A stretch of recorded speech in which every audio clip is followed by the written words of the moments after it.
ठंड की मीठी मीठी गाजर का आपने हलवा तो बहुत खाया होगा दोस्तों, लेकिन ऐसे गाजर का मालपुआ ये नहीं खाया होगा। एकदम सॉफ्ट, रस से एकदम भरा हुआ और बिल्कुल यूनिक टेक्सचर। आप ये परफेक्ट रेसिपी बनाकर देखना, सब एकदम शॉक्ड हो जाएंगे।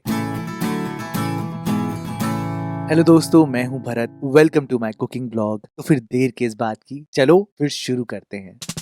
तो सबसे पहले मैं आपको दिखा दूं, मैंने यहाँ पर लगभग 300 ग्राम के आसपास गाजर ली है, छिल कर काट के रखा है और आप खुद ही देख सकते हो कि एकदम लाल गाजर है। इसका कोर भी अंदर से इतना वाइट नहीं है। खुद ही सोचो कितनी मीठी होगी। अक्सर बाजार में आपने देखा होगा कि जब भी ऐसी कोई चीजें बनाते हैं तो उसमें फूड कलर डाल देते हैं। हाँ? अब हम घर पर बना रहे हैं तो हम ये सब चीजें क्यों डालें? अब डायरेक्टली यहाँ पर छोटा सा चुकंदर का पार्ट डाल देना। चुकंदर को रफली चॉप करना और फिर सीधा ही कढ़ाई में पानी डालकर एक जाली रख के गाजर को और चुकंदर को स्टीम करना 15 मिनट के लिए। अब आप सोचोगे भरत भाई काम बढ़ाएगा एकदम, इसको स्टीम करने की क्या जरूरत है? देखो दोस्तों, स्टीम करने से 3 चीजें होती हैं। एक, आपकी गाजर का कलर बहुत ही अमेजिंग आता है। दूसरा, आपकी गाजर थोड़ी सॉफ्ट हो जाती है जिससे प्यूरी एकदम परफेक्ट बनती है। तीसरा और सबसे इंपॉर्टेंट बात, ये सैलेड थोड़ी बना रहे हैं हम दोस्तों कि कच्ची गाजर का यूज करें। पकी हुई गाजर का स्वाद डिफरेंट आता है, आप खुद ही ट्राई करके देखना। मालपुआ बनाना है तो उसके बैटर को रेस्ट करना बहुत जरूरी होता है। तो मैंने क्या किया कि एक बोल लिया, इसमें सबसे पहले आधा कप मिल्क पाउडर डाला है और 1 कप वार्म दूध, ना ही बहुत गर्म ना ही बहुत ठंडा। ये डालकर अच्छे से इसको फेंटा है। ये स्टेप करने से बिल्कुल इसका फ्लेवर और टेक्सचर मावे जैसा आएगा और तभी आपके मालपुए का स्वाद एकदम परफेक्ट आएगा। खैर, धीरे धीरे करके आप दूध को मिलाना। पर अब ये देखो, आप डायरेक्टली आप यहाँ पर आधा कप सूजी डालना। ये एकदम फाइन वाली सूजी है दोस्तों, ध्यान रहे। अगर मोटी वाली कर रहे हो तो आप उसको मिक्सी में ग्राइंड भी करके यूज कर सकते हो, पर पूरी सूजी को डालना और पूरा आधा कप मैदा इसी टाइम पर डालना और फिर विस्क करना। ये नहीं कि थोड़ा थोड़ा डालकर करो, थोड़ा थोड़ा डाल के करोगे तो गुठलियां बन जाएगी, सारी मेहनत जीरो हो जाएगी। ये देखो, आप मैं लगातार फेंट रहा हूँ तो आप खुद ही देख सकते हो कि इसमें बिल्कुल भी गुठलियां नहीं। हम यहाँ पर थोड़ा कैलकाटा स्टाइल थिक मालपुआ बना रहे हैं, तो इसलिए मैंने यहाँ पर 2 चम्मच चीनी डाली है, 1 चम्मच सौंफ का डाला है, 5 से 6 इलायची के दानों को कूट कर उसका पाउडर डाला है और 1 टेबलस्पून देसी घी डाला है। इनको भी आप अच्छे से मिलाना और इसको 10 मिनट के लिए साइड में छोड़ देना, क्योंकि इतनी देर में आपकी गाजर भी पूरी पक जाएगी। अब आप देखो दोस्तों, गाजर का रंग देखो, है ना एकदम लाल। और अगर मैं प्रेस करके दिखाऊं, गाजर ना तो हार्ड है ना तो एकदम सॉफ्ट है, बिल्कुल ऐसी चाहिए दोस्तों।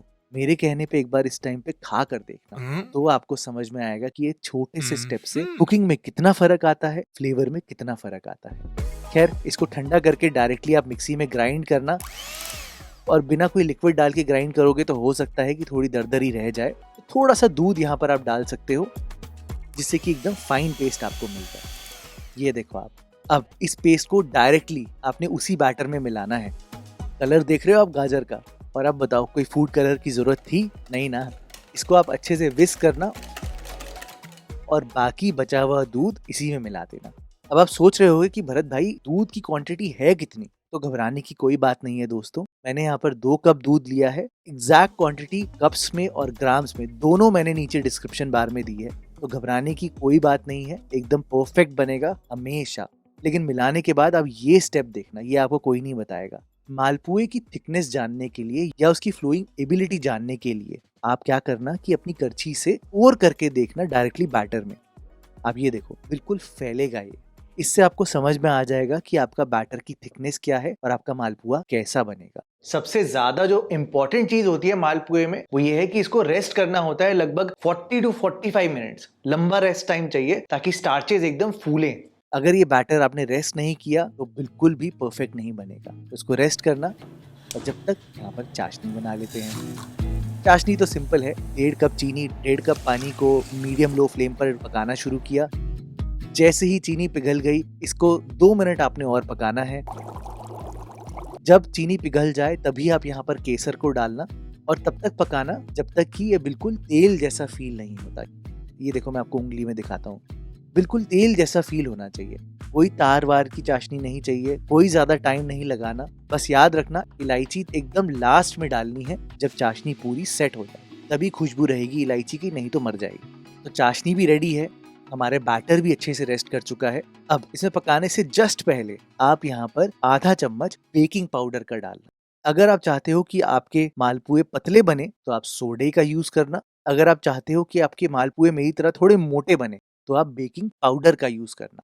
ध्यान रखना दोस्तों, दोनों से फर्क आता है। अब पूरी रेसिपी में जो आप गलती करोगे ना, वो दोस्तों है यहाँ पर इसको पकाना। मैंने बहुत सारी रेसिपीज देखी है और मैंने बहुत बार नोटिस किया है कि लोग पकाने वाले पार्ट को सही से बताते ही नहीं है। सबसे पहले तो मैंने यहाँ पर घी लिया है। देखो मिठाई तो देसी घी में ही बनती है, अगर आप तेल में फ्राई करना चाहते हो तो बिल्कुल आपके ऊपर है। पैन मैंने लिया है फ्लैट, ताकि फैलाने में दिक्कत ना हो। आप एक करछी से डायरेक्टली एक ही स्पॉट पर मालपुए का बैटर डालना और इसको डालने के बाद हिलाना बिल्कुल मत 2 मिनट तक। गैस एकदम लो फ्लेम पर होनी चाहिए और तेल ज्यादा गर्म नहीं होना चाहिए। तेल का टेम्परेचर 120 के आसपास है। अब ये देखो ऐसे जाले बनने चाहिए और यही असली पैसा वसूल चीज है मालपुए में। अब 2 मिनट बाद मैंने क्या किया, इसके ऊपर गरम गरम घी को पोर किया। ये स्टेप बहुत जरूरी है दोस्तों। अगर ये पोर करे बिना ही आप इसको पलट दोगे ना, तो आपका सारा बैटर फैल जाएगा और मालपुआ सही नहीं बनेगा। अब ये देखो मैं चेक भी कर रहा हूँ उठाकर, कहीं लिक्विडी तो नहीं है। अगर लिक्विडी है तो इसको थोड़ी देर और पकाना, थोड़ा घी और पोर करना, फिर ही इसको पलटना। ऐसे एकदम आराम से पलट पाओगे। और बस 2-3 मिनट और पकाना है एकदम लो फ्लेम पर। मालपुए को पकने में टाइम लगता है तो जल्दबाजी मत करना, तभी इवनली पकेगा।